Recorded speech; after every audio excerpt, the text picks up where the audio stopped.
Welcome to Masterclass, a collaboration between the virtual world diplomacy community and Brother Board's Diplomacy Dojo. The host for this week's episode is Dave Maletsky. In addition to being a world-class diplomacy player and known for his trademark sombrero, Dave is the organizer of the diplomacy event at Carnage on the Mountain at Mount Snow, Vermont.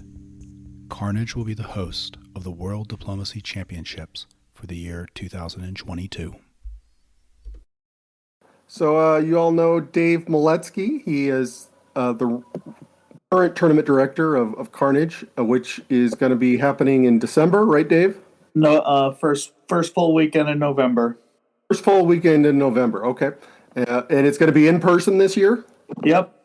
Might just be the first in-person tournament in the United States this year. And Dave is a longtime commentator and has strong opinions and educated opinions about the game of diplomacy. He is going to talk to us about identifying playing styles and how to deal with them. Thank you, Dave, for giving us your time. Yep. All right. Well, so I'm going to, just like the last one, talk for a while and then expect to hopefully have a question and answer session. So the first point I want to raise is that people, when they're thinking of mostly others' play styles, because you always want to think the best of yourself,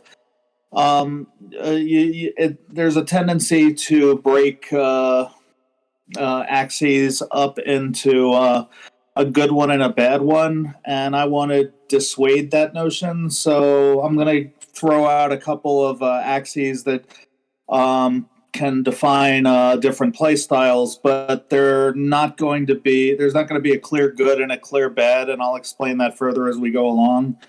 Okay, and I also have jotted down hopefully recognizable individual for each of these that you'll be able to mostly understand. All right, so this is not going to be a comprehensive list, but it's a pretty replete list, and I think once I start going through this, you'll get a sense of how to partition axes of that define play styles out for yourselves as well. All right, so the most I want to start with the simplest and most recognizable, which is risk-seeking versus risk-averse. It's pretty self-explanatory, but for diplomacy, the risk-seeking player is going to be more prone to take chances, want to get across stalemate lines more quickly, play an up-tempo game, and not worry about interior lines as much, and just try to be aggressive more than anything else. The risk-averse player is going to play a more cautious game, to not allow units behind their lines, try to make sure they have fronts and hold on to their home centers and so on. So I don't know, hopefully if any of you have met him or seen the Chris Martin's vWDC videos, Nathan Barnes is a classic example of a risk-seeking player. He is the tournament director of the tournament that ran in Seattle for many, many years, the WAC. And I would say as a paradigmatic case for the risk-averse player, Adam Silverman, who I think you all are familiar with as a DBN broadcaster, also a co-organizer of Whipping in San Francisco. So this is what I was talking about before. Both sides of the axis still host top-level players, even though they're diametrically opposed. And I'll have one more thing to say about that later on, but that'll be in the concluding remarks. All right, so Dave, would you say that one type is more likely to solo than another, whereas, say, risk averse might be more likely to be included in a draw? So interestingly, I would say no to the solo part of the question, because even the risk averse player, I think, is going like at the highest level, is still going to have just as good of a chance to solo with their play style, because the risk averse the risk seeking player will more quickly be over stalemate lines and positionally maybe be better off as far as having a chance to solo. But I think that's counterbalanced by the risk averse player is more likely to not have to have good relationships around the board and to not have created conflict or enemies, and that will profit their solo chances just as much as the risk seeking player's aggression. I would say, as far as surviving in the draw, though, yeah, I would tend to think that the risk averse player is going to have a slightly higher chance, because the risk seeking player again is going to be aggressive, initiate, and some they're not always going to be correct. I mean, even the best players are going to misassess the situation every so often, and in those cases, I think when you've picked the wrong target as far as who you thought would work with you and who you didn't, the risk-averse player is probably more likely to still be able to survive in a draw than the risk-seeking player, to answer that question. Okay, the next axis I have here for the defines play styles, I've got on the one side a gregarious and on the other side attentive. Again, this is pretty self-explanatory, but the gregarious player is going to be charming and talk your ear off and have all sorts of plans and ideas for you and be very engaging and want to be your buddy and make the game fun. The attentive player is going to be paying close attention to you and be intently listening, be showing you a lot of respect or deference, you might interpret it to be. Although that's not necessarily what's going on. So I would say the paradigmatic cases I have of each of these is I've got Ed Sullivan as the paradigmatic case of the gregarious player, and Peter McNamara as the paradigmatic case of the attentive player. And again, just like in the previous axis, both of these are top level players. Like both of these play styles can be successful equally well. I've only got a couple more of these axes just as examples. So let's see. Got short-term versus long-term players. So the short-term player, who I have Jim O'Kelly, who was the leader of the Weasels, the Chicago club, for many, many years and created it originally. It was a great player. His style is very get what's in front of you. He's very dotty. He'll grab anything he can, but then he's going to trust his diplomacy, which is excellent, to be able to talk himself out of the consequences that would ordinarily befall somebody that's behaving like that. Whereas the long-term player who, I've got Doug Moore down here as a long-term player, is going to have an overarching strategic idea at every point in the game. It might not always be the same one, because it's going to adapt or change with the circumstances, but it's always going to have an idea of where he wants to go. He's going to be thinking several turns down the road, even if it's not a perfect prognostication, and is very much not likely to just one-dot somebody because he's trying to orchestrate the board a certain way and his relationships a certain way. So same question for you. Would you think that one style versus the other is more likely to solo or survive? I would say in this case, the both Jim and Doug have had their share of solos. So again, I think both styles can succeed at that. As far as surviving in the draw, I think both. Honestly, I think both can survive in the draw just equally as well. It's just a matter of what your skill set is to accompany the style you've chosen. For instance, if you're trying to pursue the short-term play style, and you're not, if you're a good strategist and a good tactician, but you're not a particularly good diplomat, you're probably going to fail until you figure out your diplomacy, because you can't just be annoying everyone around you and not ameliorating it with your diplomacy and hope to survive. You have to have if not friends in the game, then at least some détentes on your borders.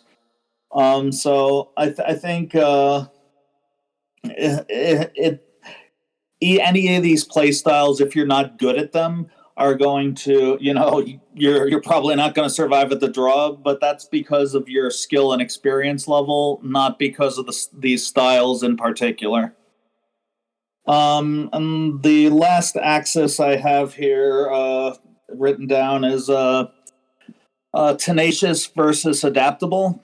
So tenacious, I think Nicola Sahuguet is a great example of a tenacious diplomacy player who will really, and to go to Natty's question for this axis in particular, really fight to be in the draw, fight to remain on the table. Maybe not as much of a chance of soloing, but is going to really try to have friends, really going to make tactically sound choices, defend aggressively where needed, and not expose themselves to elimination. Whereas the adaptable player, who is TG? I wrote down initials for everyone and I can't remember. I would say Tanya Gill is a adaptable player, where she will sit down, and if she's stabbed someone, or if someone stabbed her, or something has happened somewhere on the board, she's going to parse that reality immediately into a new picture of what her best interest is going to be for that turn. And it might differ wildly from the preceding turn. She's unlikely to hold, she might profess in diplomacy to hold a grudge, but she's unlikely to hold a blood feud with somebody unless she finds them capricious or unreliable. She's going to immediately, from turn to turn, take the new information and convert it to her best advantage. And it's not, and both Tanya and Nicola are top level players again. So the point of these and other axes on which you can identify play styles is that there's a lot of different paths to success. That's what to me makes the game so elegant, is that there if you just had to choose one, it would really be much worse of a game. But I've named 8 play style factors that factor into play styles, and there are several more, as you can imagine. So now let me move on to the second part of this, and then conclude, and then just open it up for questions. So what I want to say about this is that these different criteria or axes that define play styles, it's best to possess all of them. It sounds crazy, especially if you're just starting out, but when you're starting out, you don't want to tunnel vision into your own particular strengths, just like you don't want to tunnel vision into only talking to your neighbors. To become a real top level player, it's very important. Like you play to your strengths, and you make your best decisions, obviously from turn to turn. But it's very important over the course of many iterations and to shore up your weaknesses more than anything else, I would say. So let's say let's say you're a risk averse player. Then you've got to give yourself some practice in being risk seeking. It doesn't mean you have to change your core tendency, but you need to be able to jump ship to the opposite side of the spectrum when it suits your purpose in the game. Because as I mentioned, all of these have at least one top level player who is a paradigmatic case representing that particular axis of a play style. Go ahead, Natty. Yeah, so you said you need to know when to switch. So I guess that's the question. When do you know? What is the signal that you need to switch up from a gregarious play style to a more attentive play style? Like you need to do more listening. What is the signal in game that your play style is not going to serve you well for that type of game? Right. So it's going to be situationally dependent on the particular factors you're in consideration with regard to the axis. And so let's say you're talking, like you said, gregarious versus attentive. If you're a generally gregarious player, it's a pitfall to be so caught up in your own voice and what you're trying to accomplish that you're not paying attention to cues. And similarly, if you're an attentive player, you might end up listening. You might end up being too quiet and insufficiently assertive in conversations, and the other player might walk away from the conversation with you thinking that nothing was accomplished. So there's a balance that needs to be struck, and if you're again like if you're a top level player, like the paradigmatic cases I have on both sides of this are Ed Sullivan and Peter McNamara. Peter is going to still excel at being fully gregarious, but being friendly and assertive and not just staying completely quiet during the diplomacy round. And similarly, Ed is going to be paying attention and is very aware of cues. It's not. So again, it's a matter of, I would say, to answer the question, it's a matter of skill level, like I was saying earlier, and an experience level that will tell you when to flip. But ultimately, the important thing is that you want to acquire all of these. You want to have the ability to flip. That you don't have gaping voids in your game. And then when the situation presents itself, you have confidence in your ability to assess what's going on. So I would say that if you possess a core open-mindedness, which I'm going to get to in a second, and you have a wide variety of tools in your toolbox, then you're going to be much better suited to make good decisions in the moment, and you'll be able to better identify when to stray from your core tendencies because you'll have the experiential basis to do so. So I think the last bit here is just some things that'll help you develop your own play style.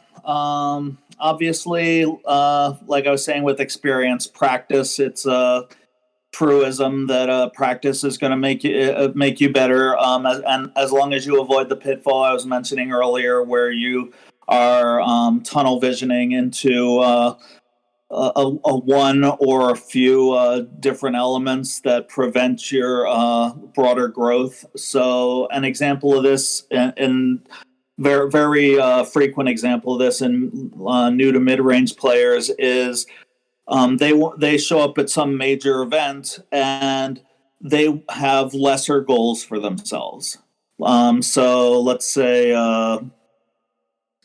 you show up at what was the biggest one last year, VDL or something, vWDC, whatever, BDC, and you think, if I can get in a draw here, or if I can get into the top third of the players, or whatever, if you're setting lesser goals for yourself, then you end up hamstringing yourself and your results, because you need the like if you're going to go for it, even if you're a risk averse player, you still need the practice in going for it.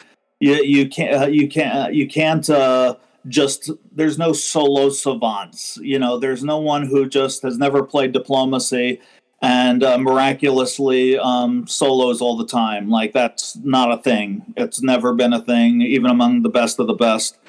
So, you need the practice, you need the experience. So that's the first thing that will help you in your identify and develop your play style, is playing more than anything.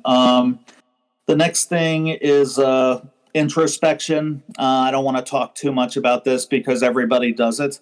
But obviously, doing some self-analysis and distancing yourself from your emotional response in the game or immediately thereafter can be productive at times. The main things that I think ultimately will help you develop into the top level player are observation and open-mindedness. So, as opposed to introspection, if you are being attentive to how other people react to you, I feel like you can learn a lot more on balance about your own play style than if you're just trying to think about it yourself, because we're all trapped in our own perspectives. There's no matter how much of a genius you are, you still can't get out of your own mind, and it can be very helpful if you keep an open mind and you're able to entertain where other people are coming from. It can be very helpful to develop your own play style and your own skill level.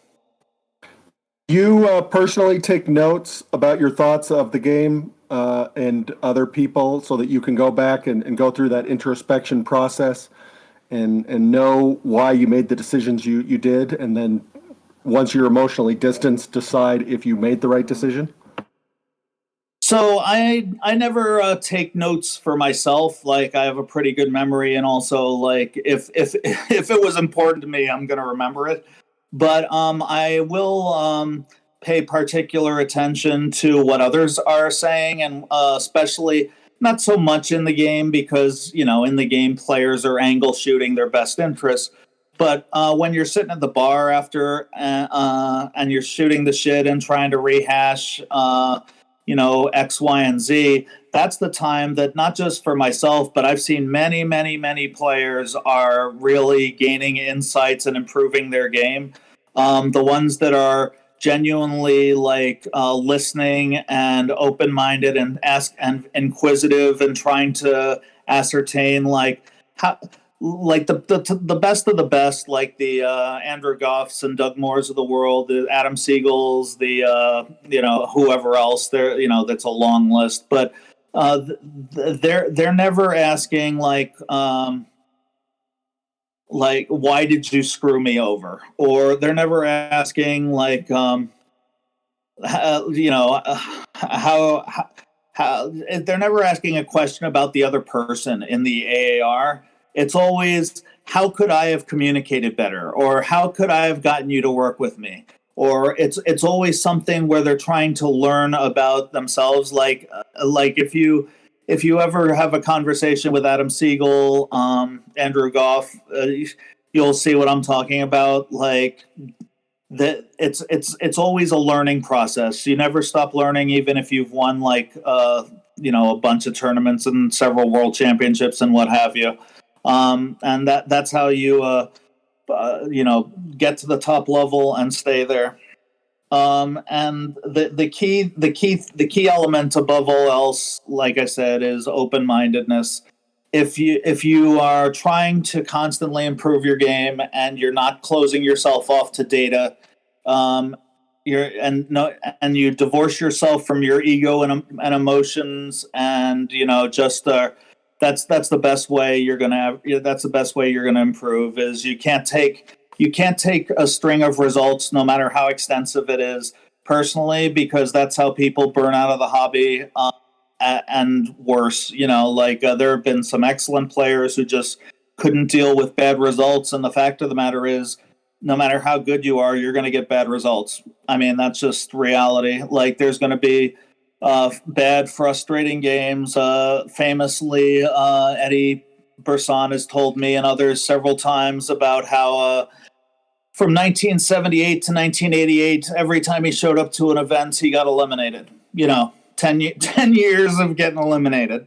So, and he's obviously one of the best players in the world. And it happens to everybody. And the only way you're going to have the emotional longevity to sustain yourself through those, through getting jumped out of the gate by all your neighbors and just getting beaten down and no one wants to talk to you, and every frustrating thing you can think of, like somebody, your ally of several turns, -1 stabs you, anything that annoys you in the game or sets you off, like, it's going to happen thousands of times if you play enough. So you just got to, be at peace and divorce yourself, even if you can't accomplish it in the moment. Between the gaming experiences, divorce yourself from your ego, divorce yourself from your emotional response, and try to assess what happened and develop your play style. And also, I want to say to the players who came up in the online hobby primarily rather than the face-to-face hobby, that your metagame reputation, I know metagaming is looked down upon online, and there are brands of it that rightly should be looked down upon. For example, showing up with two buddies and then colluding to get a result. Like, obviously, before the game has even begun, if you're allied, that's not cool. But there's brands of metagaming that are going to not only be permissible but desirable for your because your metagame reputation is an important part of your skill set. You have to be thought of as a good ally. In a lot of cases, you have to be thought of as somebody that people can work with, somebody that people can turn to for advice. Somebody who's not a pushover, somebody who isn't going to allow others to walk on them. There's a variety of metagame reputational elements that are very, very important. So even if you've been trained over years to frown on the metagame and look down on the metagame, I would caution you that an important portion of developing your play style is ultimately going to be establishing a metagame reputation for yourself among players who you've played with over several iterations. Because if you don't do that, it's really going to cripple your results in the long term. I think that's most of what I wanted to say. So now we can just open it up to a question and answer session. So a lot of this was about identifying your own play style and working through your own play style. But do you also use this information to categorize opponents' play styles and how you can best take advantage of that information? Oh, 100%. Again, at the highest levels, players are going to be adaptable, and you won't be able to pin them down exactly. But 100%. A perfect example of this is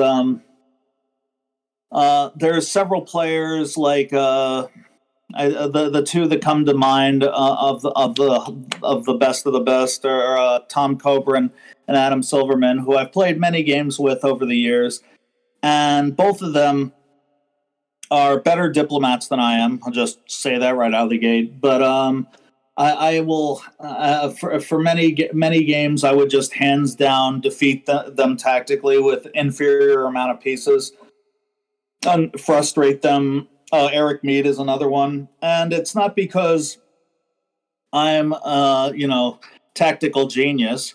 It's because I understand their playstyle. Like I said earlier, Silverman is risk averse. And so, when somebody's risk averse, I told Silverman in person one time that because he's like, why are you saying I'm a terrible player? Because I joke around with my buddies and whatever. So I'm like, Adam, you have the crippling weakness that you always make good moves. And he's like, I don't understand what you mean. And then I explained it to him, and then he's like, oh, now I understand what you're saying. That like if you're always making just like sound or optimal moves that without considering the context, what would be good moves in a vacuum, you're going to end up with really frustrating tactical results when you play against the best players. Now you're going to end up with fine results when you play against most players, 70% of the players. But if like at the highest levels, people are going to if you're predictable like that, people are going to know what you're going to do and be able to defeat it by doing the stupid moves, and similarly, to take it away from tactics for a minute, with diplomatic play styles, like for example, if I'm interacting with somebody like a Nathan Barnes, or there's a bunch of players like this. Jim Bob Burgess, rest in peace, used to be one. There's a lot of players, Matt Shields, who will want to, if you can identify that they want to do something interesting or exciting or fun or new. They don't want to just do the thing that they've done 1,000 times. And so if you identify that in somebody, then you can pitch some crazy shit to them that might get you some advantage in the game at either early on or later on, and they might go for it. Whereas if you're talking to somebody who's not gonna, who's just like a bloodthirsty shark, like an Adam Siegel or Chris Martin or whatever, they're going to think you're just straight bullshitting them, or that you're talking down to them, or that they're not going to want to work with you in that exact same context. So yeah, it's very important to identify the elements of other people's play styles and play to them. If you're able to identify tendencies, then definitely play to them, because it can only improve your results.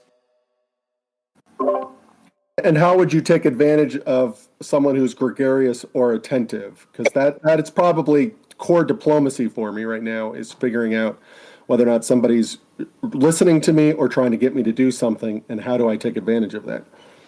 So if you're interacting with a gregarious player, what you want to do is you essentially want to get them to spill the beans on. They're very likely to, a gregarious player is very likely to slip up and give you too much information if you let them. It might not be patently obvious, like they're not going to show you their order set or something, but if you can read between the lines, player who's super talkative is going to, in all likelihood, if you sift through the smoke and mirrors, give you the information you need out of the interaction. So that's how I would say take advantage of the gregarious player. And as far as the attentive player, I would say you return what they give. So if you're dealing with a player who's just quietly listening and staring at you, then make the conversation short and sweet, and don't waste your diplomacy time on them as much. And then they're unlikely to occupy other players' diplomacy time for that exact reason. So you can get yourself an advantage in the form of, if let's say I'm in a game with Peter and we both share a common neighbor. If Peter is talks to that neighbor for like 2 to 3 minutes during the diplomacy round, and I talk to them for 8 minutes, there's a pretty good chance they're going to end up working with me rather than Peter, just by virtue of the extent of the interaction. Again, it's a matter of, they're obviously skill level and amiability. There's a number of things that play into it, but in a vacuum, it's somebody you spend more time interacting is more likely to work with you than somebody who's spent almost no time interacting with them. So that's how I would say you take advantage of the attentive players. But again, like I said, at the top levels, just cannot reiterate this enough, that players will occupy all of these spaces. So David, with someone who's adaptable, how would you say would be the best way to take advantage of that, given that they will like kind of sort of move their play around you? So the best way to take advantage of the adaptable player is I can give you a couple of examples. So I played a game. I think I was Germany, and Corey was England, and Katie Gray was France. And I'm a very adaptable player. I can, I definitely have that within my skill set. And Katie wasn't openly attacking me in the early going, but basically just lined up her pieces on my front and then just continued to pressure me. And it's, again, this is easier done when you're France. But nevertheless, she ended up getting a good result off the board just by sustaining a constant level of pressure to limit my strategic flexibility. And so that's one on-board way. And as far as diplomatically, you can take advantage of it by in your conversations with other players that look. They're not, somebody like a Chris Martin, like they're not really going to care if you one-dot them. Like they might for show, like go into hysterics and, but the adaptable player is one that's more likely to allow you to lie to them over and over again. Whereas, the tenacious player is just going to be like, nope, so I think, because the adaptable player is constantly taking the game state in its current form as what needs to be dealt with, the downside of that for them is that they don't have they might have a memory, but they're not, since they're not holding grudges, that they will allow fait accompli to slide in a lot of cases, whereas the tenacious player will not. So I think those are the ways in which you would take advantage of the adaptable player. So just as a follow-up, if you are an adaptable player, would you say like the best way to sort of counter that second part is to have like sort of understood bright lines where if they cross that, it's just irredeemable, and you will throw or you will punish them by whatever means necessary, while still generally speaking being a very adaptable, read the game state as is and play off of it. Yeah, 100%. I mean, like I said, I'm an adaptable player, but I'm also a tenacious player. And I think Chris Martin in his video about me and my play style that he made for before the WDC in Chicago. Said something along the lines of one of the truisms in face-to-face play in North America is that you don't want to be the first person to stab Dave Maletsky, because everyone knows that if you're, if you do some stupid shit to me, like I'm just going to, even in a major tournament, just piss away a potentially enormous position just to make sure you understand that actions have consequences. Like at that WDC in Chicago, I was working with, I was Italy, Brandon was Germany. I was working with him. I think I was at 12 and Brandon was at like 8 or something. And at that point, the entire board was attacking me, right? So every single power on the board was attacking me except for Brandon. And I'm like, at that point, I'm like, fine, I'll deal with it. And Brandon will go suck up Scandinavia and get more centers. And then then some of the pressure will come off me and maybe I'll have a chance and blah, blah, blah, blah, blah. So that's what's going on in my mind. Brandon then proceeds to send an army into Bohemia to start screwing with me and is like no longer working with me, even though literally everyone else on the board is attacking me rather than profiting himself. And so at that point, I'm like, are you kidding? And so I pissed. That was the only round I didn't get a top leading into the top board of that tournament, because I proceeded to then throw away that 12 center position in order to get Brandon and later and also myself eliminated from the game. So I think yes is the short answer, that you do have to reiterate, like I've reiterated many times, you want to possess all of these. And even if you're an adaptable player, you still have to have a tenacious metagame reputation, and you have to be willing to do what needs to be done. Or like I was saying earlier, and what you asked the question about, that people are going to treat you like a punching bag otherwise. What would you say the distinction in your mind is between being a strategic player and an adaptable player? Because they seem to go hand in hand in my mind. So everyone has to be a strategic player to an extent, unless you're, the greatest diplomatic savant that has ever lived. And if you're a Pied Piper, then maybe you don't have to be a strategist. But for any mortal, you have to have some degree of being a strategist. I would say that's